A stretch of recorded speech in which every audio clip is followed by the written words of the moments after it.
Então, muito bom dia a todos vocês. Sejam bem-vindos aqui a mais uma das atividades do ciclo de palestras em celebração dos 10 anos do Laboratório de Ciências Criminais, o LACRIM, coordenado pelo nosso colega professor Nestor Santiago. E eu estou hoje aqui na presença do mestrando Alex Renan, que vai me acompanhar nessa apresentação que a gente vai fazer hoje sobre a incidência do indúbio pro società na decisão de pronúncia, uma visão dos tribunais, já que a gente vai trabalhar um pouco aí o que é que o Tribunal de Justiça do Estado do Ceará pensa sobre o assunto. Na verdade, eu vou extrapolar um pouco o convite que foi feito para poder falar um pouco mais, né, Alex, do tipo de pesquisa que a gente vem fazendo aqui nos últimos 10 anos no LACRIM, que envolve aí uma contribuição específica, mais direcionada do trabalho que eu participo, tanto na área de tecnologia como também na área de pesquisa sociolegal. Então, vou passar a palavra para o Alex para que ele possa começar falando um pouco sobre a ideia do indúbio pro società e como é que ele vem sendo aplicado aqui nas nossas cortes. E, aos poucos, eu vou fazendo algumas intervenções que eu considerar mais pertinentes. Queria agradecer aqui o Alex, que está junto comigo. Meu nome é João, sou professor do curso de Direito aqui da Unifor. Especificamente, hoje, me afastei um pouco mais da área de Direito Penal e Direito Criminal, mas continuo atuando no LACRIM com algumas pesquisas mais voltadas para a atividade sociolegal. Então, para que vocês possam imaginar, nos últimos anos a gente já publicou em livros internacionais pesquisas sobre a criminalização do jogo do bicho. Depois a gente passou para o direito das presas à amamentação e o cumprimento ou não da legislação. Esse trabalho aqui que a gente está trazendo, o Alex vai muito provavelmente trazer para o ano que vem para uma nova publicação. E, mais recentemente, nós recebemos uma bolsa de pesquisa de uma instituição da América Latina e do Caribe para poder entender aí o processo de atuação de organizações criminosas, né, Alex?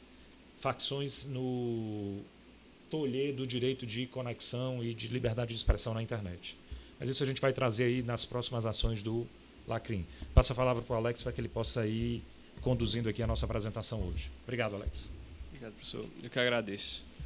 Bom dia, pessoal, tudo bem? Eu me chamo Alex Renan, eu sou mestrando aqui do Programa de Direito Constitucional da Casa, né, o nosso PPGD, e o tema de hoje, a incidência do indúbio pro società, eu trabalhei ele na monografia e agora também já trabalho no meu projeto de dissertação.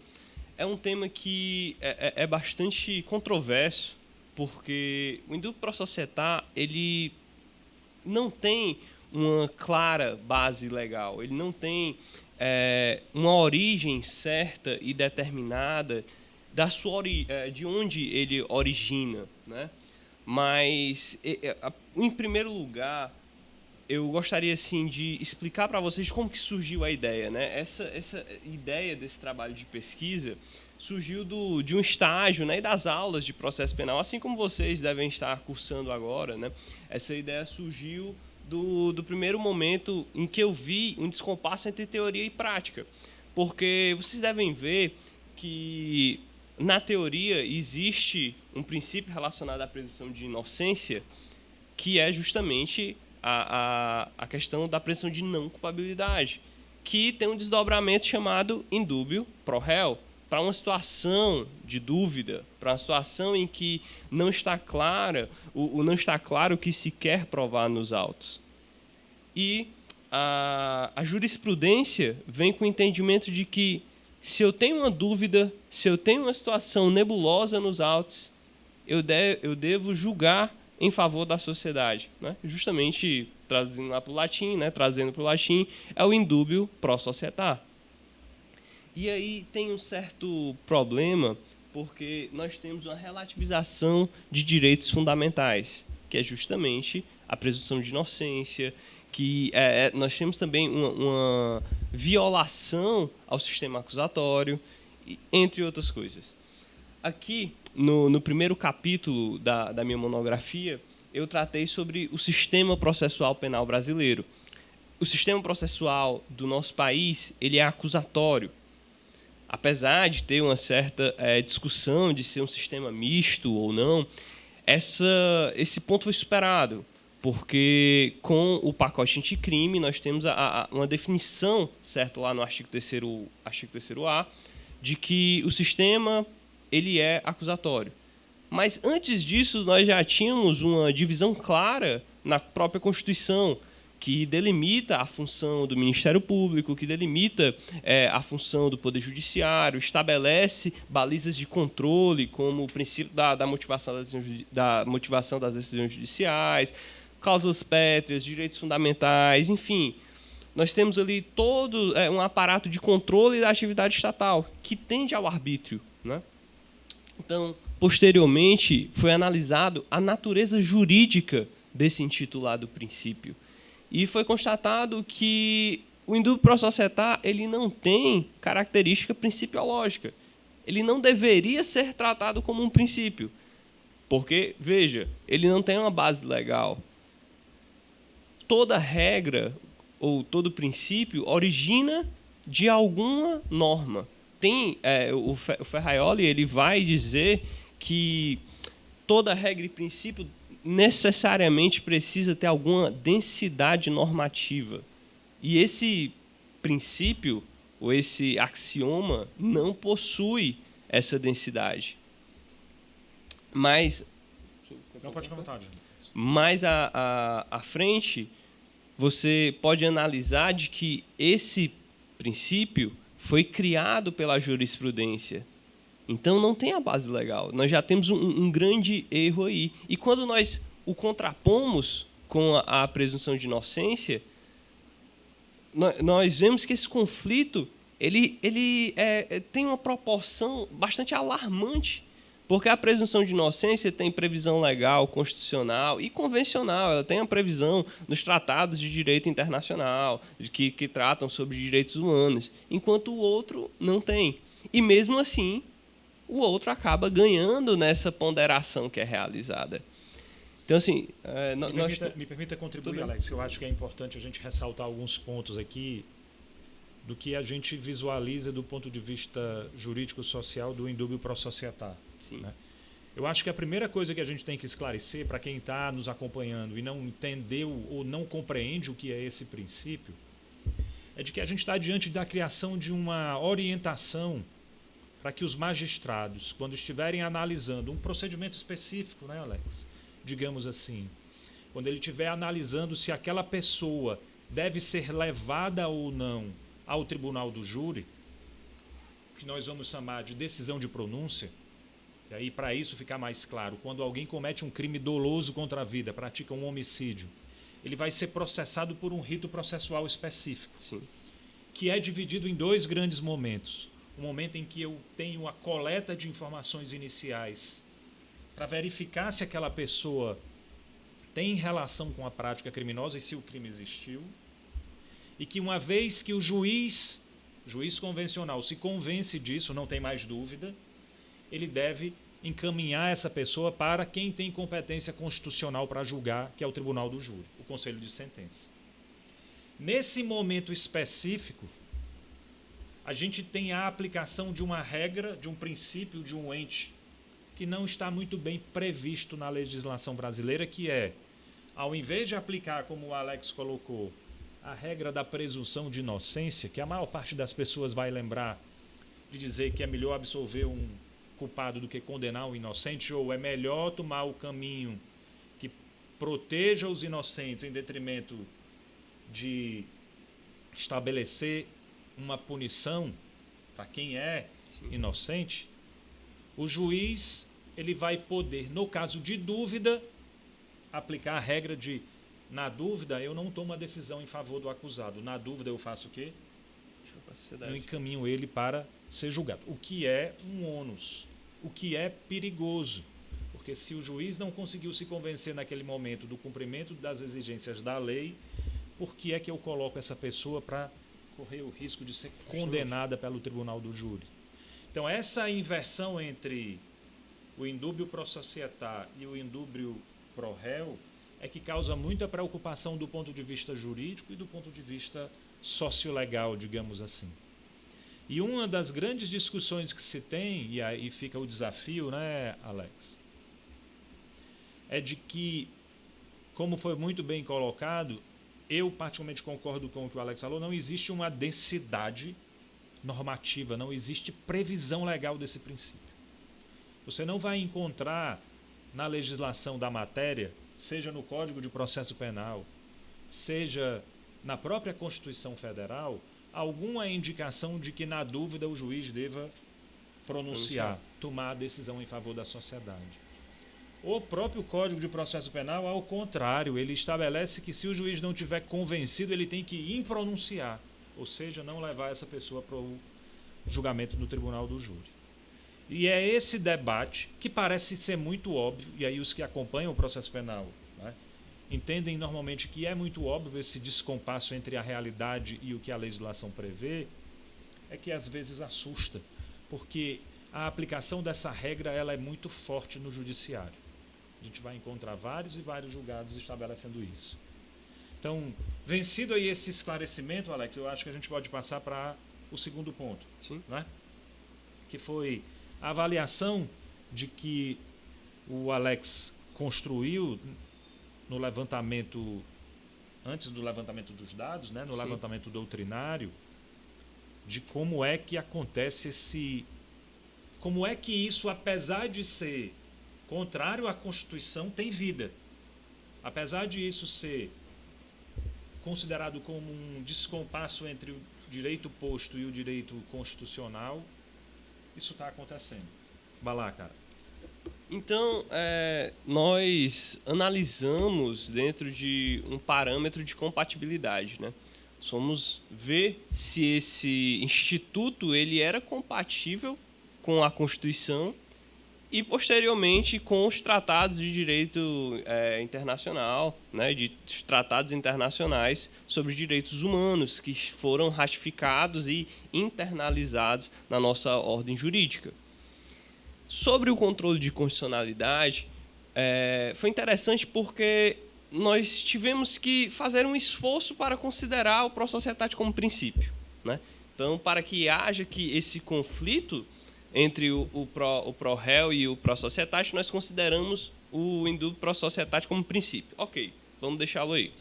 Quais são os parâmetros, ou então quais são os fundamentos do indúbio pró-societate? Você pode ver ali.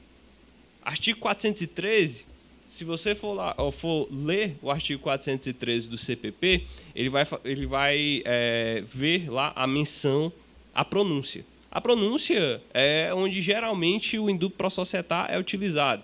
Na análise dos dados, nós veremos que ele foi utilizado em outros ritos e com outras justificativas. Mas a essência, como o professor João falou, é que o indúbio pró-societate é utilizado no júri para que eu coloque o réu para ser julgado pelos jurados. O juiz de direito faz a pronúncia do réu e diz, não, eu tenho uma dúvida, mas como a competência constitucional é dos jurados, quem vai julgar são os jurados. Mesmo ele tendo dúvida. E nós temos uma outra regra dizendo, olha, se você tem na dúvida, você não vai pronunciar. Mas vem, vamos superar essa parte. Ele foi pronunciado. Qual é o fundamento? 413 não faz nenhuma menção à situação de dúvida. Ele é claro, estando presente os indícios suficientes de autoria e a prova da materialidade delitiva, o juiz vai pronunciar. É isso que tem lá no 413. Mas não faz menção a qualquer situação de dúvida. E aí existem outras pessoas que defendem o seguinte, não, o indúbio pró-societate não vem do 413, vem do artigo 5º, lá dos incisos relacionados aos princípios norteadores do Tribunal do Júri, que é justamente esse princípio da regra de competência, que é dizendo, olha, os jurados vão... o Tribunal do Júri tem a competência de processar e julgar os crimes dolosos contra a vida. Não faz menção à situação de dúvida. Não tem nenhuma menção à situação de dúvida. Então, assim, de onde é que esse princípio vem? De onde é que esse instituto vem? Foi a pergunta que eu me fiz várias vezes durante a graduação, nos estágios e tudo. E a resposta é que ele vem da jurisprudência. Ele veio de lá. Não se sabe em que momento ou onde ele surgiu, mas ele vem da jurisprudência. E a jurisprudência agora, pelo visto, também cria lei, porque ele supera um dispositivo constitucional. Porque do outro lado nós temos o indúbio pró-réu. O indúbio pró-réu está na Constituição, que tem lá relacionado à presunção de inocência. Ele também, a presunção de inocência, por consequência, né, ela advém da dignidade da pessoa humana. O indúbio pro réu está previsto, né, Ju, como desdobramento da presunção de inocência no Pacto Internacional sobre Direitos Civis e Políticos, está previsto na Convenção Americana de Direitos Humanos. Então, ele tem uma previsão constitucional, legal e convencional, enquanto o outro não. Então, assim, como é que nesse conflito há superação de disposições constitucionais, legais e convencionais sobre, assim, nós temos algo vindo da jurisprudência superando a Constituição, superando tratados internacionais, superando a própria legislação? Tem algo errado. Então, feito o exame de constitucionalidade e o controle de convencionalidade, foi considerado que o indúbio pro societá ele é inconstitucional e inconvencional. Além de que ele também não deve ser tratado como um princípio. Tá? Estou falando princípio para vocês para ficar uma forma que seja mais palatável para vocês entenderem. Tá certo? Você pode passar, professor. Preciso pontuar alguma coisa? Não, pode ficar à vontade. E aí chega o momento da metodologia. Esse foi o passo a passo... Quer que eu explique essa parte? Pode ficar à vontade. Esse foi o passo a passo metodológico utilizado na monografia para avaliar todos os acórdãos do STF que falam sobre indúbio pro societá. Eu selecionei 76 acórdãos, né? Eram todos que vão desde 1953 até 2021. Li todos eles, colocando eles em ordem cronológica, né? E analisando conforme alguns parâmetros, né? Fundamentos, crimes, data, quem foi o julgador, quer dizer, o relator, enfim, todos esses detalhes foram analisados em uma planilha. E aí foi feito o recorte espacial e temporal. Né? O recorte temporal foi o que eu disse para vocês, de 1953 até 2021.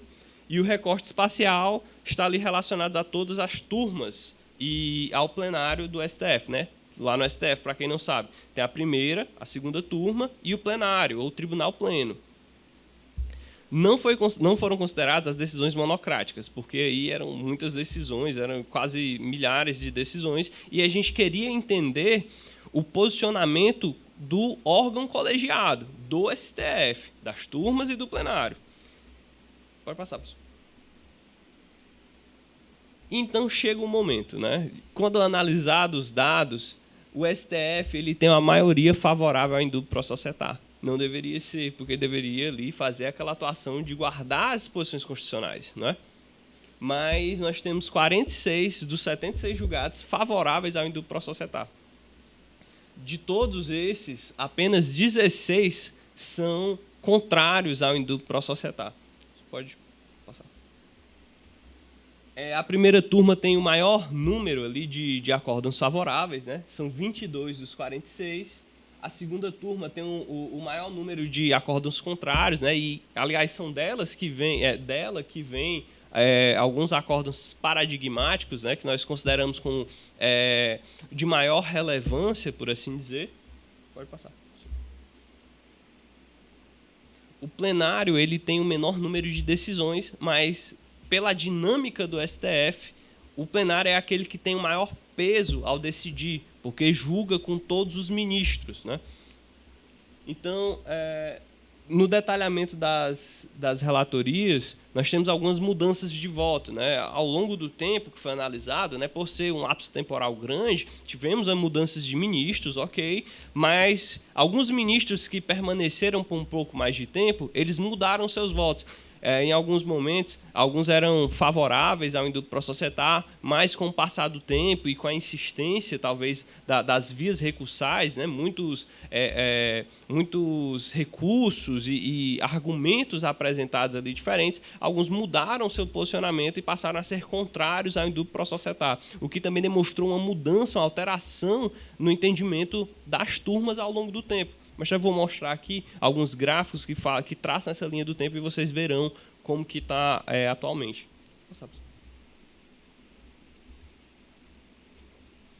Aqui, relacionado aos crimes mais frequentes, é um dado muito interessante. Porque, percebam, O indúbio pro societá, como eu havia falado, e o professor João também falou, ele está relacionado aos crimes que são processados e julgados pelo júri. Né? Então, a maior parte dos crimes do júri, o que tem mais é o homicídio. E aí nós temos ali a confirmação da hipótese. Dos acórdãos que tratavam sobre crimes, nós temos ali o maior número de homicídio. Mas vocês veem que aparece ali corrupção, dispensa ilegal de licitação, fraude, peculato. São crimes ali contra a administração pública. E outros ali relacionados à licitação, né, que agora nós temos uma nova previsão no Código. Esses crimes não são processados no júri. Por que eu estou utilizando um instituto que serve para pronúncia em outros procedimentos que sequer têm pronúncia, que sequer têm jurados? E aí, ao analisar esses acórdãos, foi perceptível porque o STF acabou utilizando o indúbio pro societá para fundamentar outras coisas, e o que acabam relativizando mais ainda direitos fundamentais. Acaba sendo um perigo, porque ele foi utilizado para aceitar a denúncia. Denúncia que alguns aqui já devem ter visto em processo penal 1, de que se eu tenho uma dúvida lá na denúncia, eu rejeito ela, eu não aceito. Eu tenho uma dúvida aqui, eu vou aceitar a denúncia. Não é assim. E foi utilizado várias vezes o indúbio pro societá para aceitar uma denúncia de corrupção. Não, a sociedade tem interesse em ver resolvido esse crime de corrupção. E aí ele aceitava a denúncia, ferindo ali a própria disposição do Código de Processo Penal. Então, assim, o indúbio pro societá foi utilizado em outros procedimentos que não do júri. Pode passar. E aqui é a linha do tempo das decisões. Esse aqui foi a linha do tempo do STF, né, do geral, juntando aqui a primeira, a segunda turma e o plenário. Vocês podem perceber que sempre foi... sempre a maior linha ali que predomina é favorável. Né? Então, o STF sempre teve esse posicionamento favorável. Só foi surgir uma decisão favorável em 2002.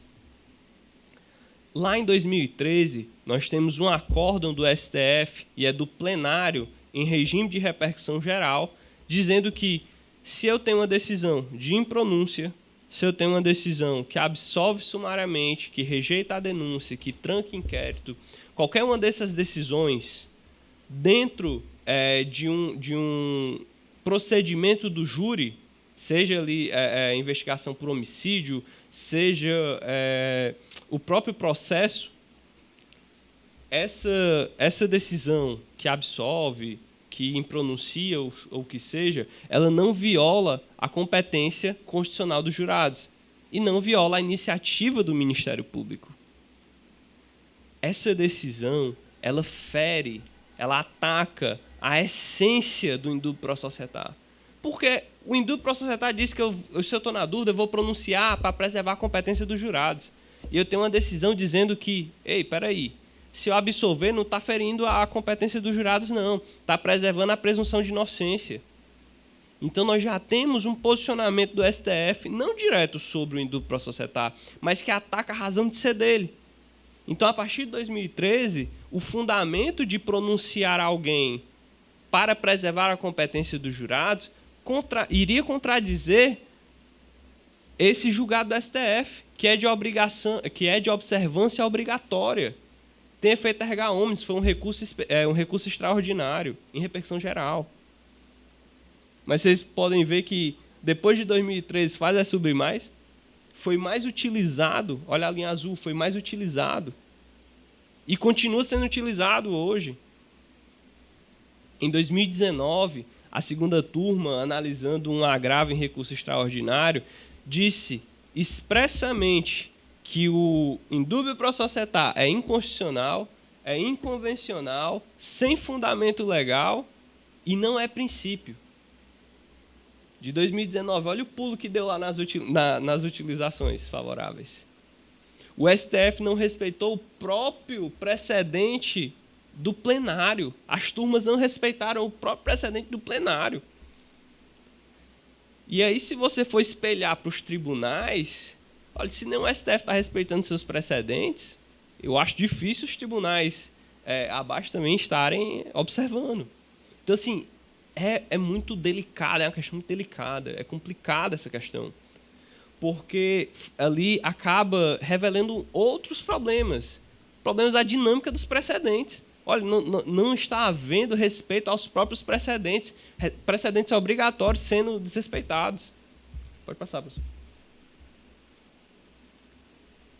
E aí, sobre essa conclusão, né, que foi chegado aqui ao final da pesquisa, chegamos à conclusão de que, apesar dessas oscilações dos órgãos julgadores, o STF tem mantido uma posição favorável à indúbio pro societá.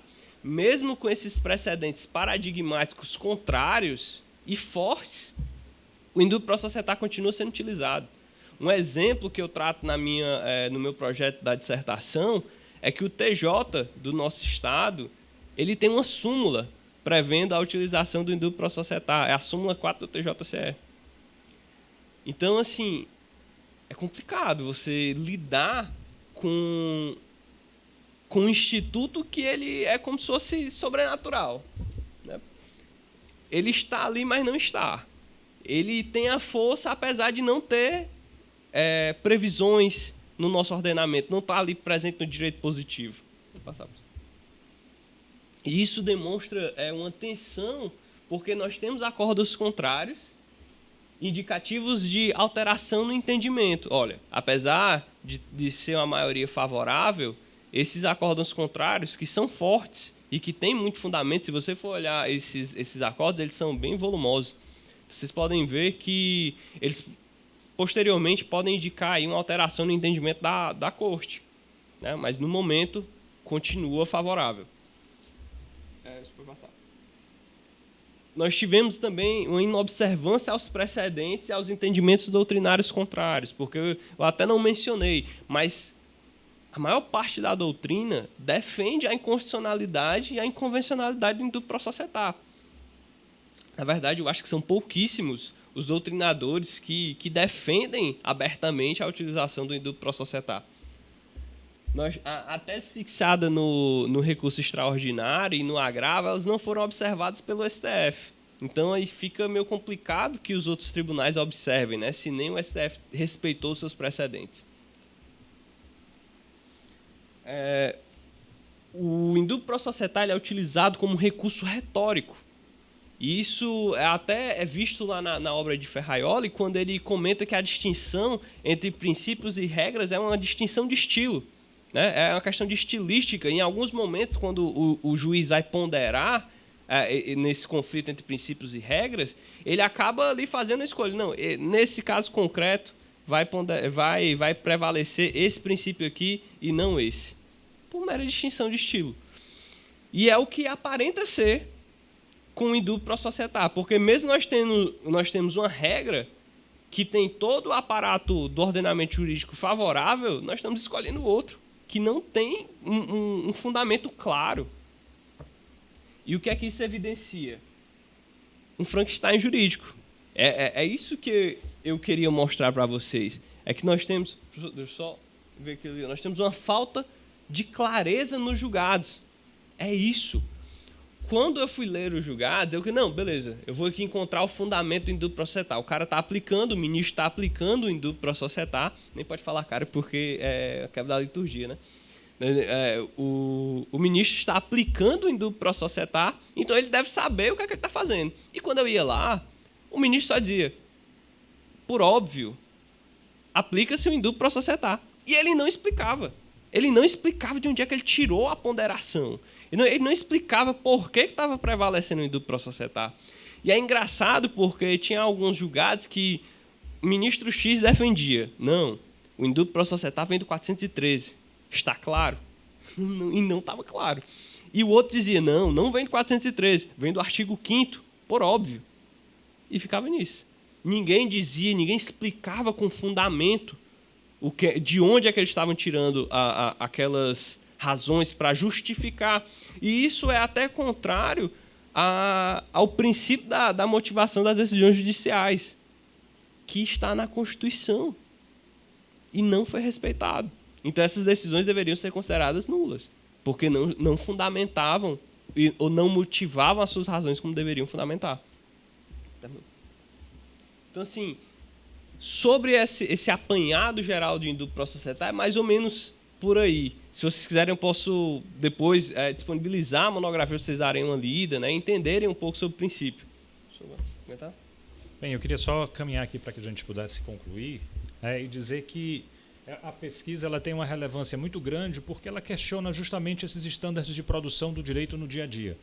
A gente vê claramente que, especialmente na posição do STF, que a construção da regra do indúbio pró-societário tem um cunho muito mais de política, e aí a Corte Constitucional ela atua muitas vezes num cenário político, do que uma atuação jurídica. Digamos que seja uma atuação política criminal muito específica, porque ao aceitar esse tipo de